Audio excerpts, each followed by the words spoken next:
اپنی آواز کو بلند کرنا ہوگا، اپنے پیغام کو حکومت وقت تک ڈلیور کرنا ہوگا کہ ہم اپنے بچوں کو تعلیمی اداروں میں اسلامی جمہوریہ کے اندر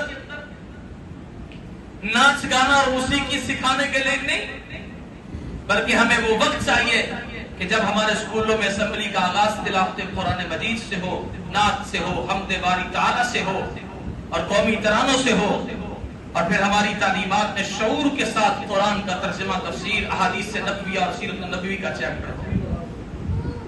ہم اس طرح کی تعلیم و تربیت چاہتے ہیں اپنے بچوں کی، نہ کہ ہمیں ناچ گانا موسیقی اور دجالیوں کے ان کو خوش کرنے کے لیے، بیرونی طاقتوں کو خوش کرنے کے لیے، ان سے مار بٹورنے کے لیے اپنی نسلوں کو تباہ نہیں کر سکتے، اور نہ اپنے آنکھوں سے ہوتا ہوا دیکھ سکتے ہیں اور نہ اس کی اجازت دیں گے۔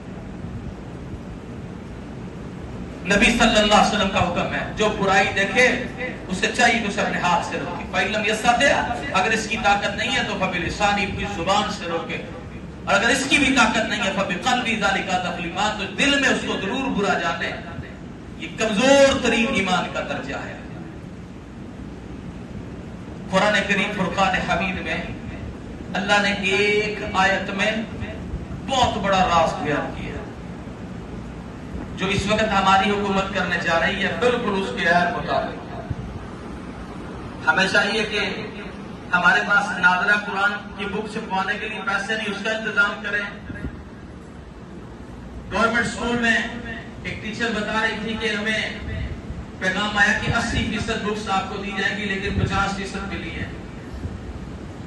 گورنمنٹ کو چاہیے اس میں توجہ دے، بچوں کے درمیان تعلیمی مقابلے کرائے، انعامات دے، اسکالرشپ دے، تاکہ نوجوان نسل میں تعلیم و تربیت کی فضا پیدا ہو۔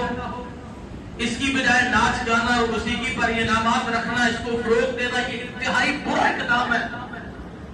یاد رکھیے اگر اللہ نے ہمیں آزادی دی ہے، امن کے لیے جگہ دی ہے، تو یہ اس کی بہت بڑی مہربانی ہے، ہمیں اس کا شکریہ ادا کرنا چاہیے، نہ کہ شہوات کی ہم پیروی کرنا شروع کر دیں، اغیار کو کاپی کرنا شروع کر دیں، جو وہ کر کے چھوڑ چکے ہیں، جس سے وہ بیدار روی کا شکار ہیں، بد امنی کا شکار ہیں، ان کے دلوں میں سکون تک نہیں ہے، آج وہ چھوڑنے کو ہے، ہم ان کو کاپی کرنے کو ہے۔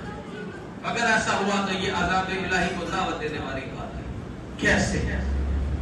اللہ قرآن مجید فرقان حمید سورہ مریم میں ارشاد فرماتے ہیں، 59 نمبر آیت ہے، فَخَلَفَ مِن بَعْدِهِمْ خَلْفٌ أَضَاعُوا الصَّلَاةَ، کچھ لوگ اس کے بعد جانشین ایسے ہوئے جنہوں نے نمازوں کو ضائع کر دیا، وَاتَّبَعُوا الشَّهَوَاتِ، اور انہوں نے پیروی خواہشوں کی فَسَوْفَ يَلْقَوْنَ غَيًّا، عنقریب ہم ان کو غیہ میں ڈال دیں گے۔ یہ جہنم کی وادی کا نام ہے، فرمایا ان کا ٹھکانہ جہنم ہوگا۔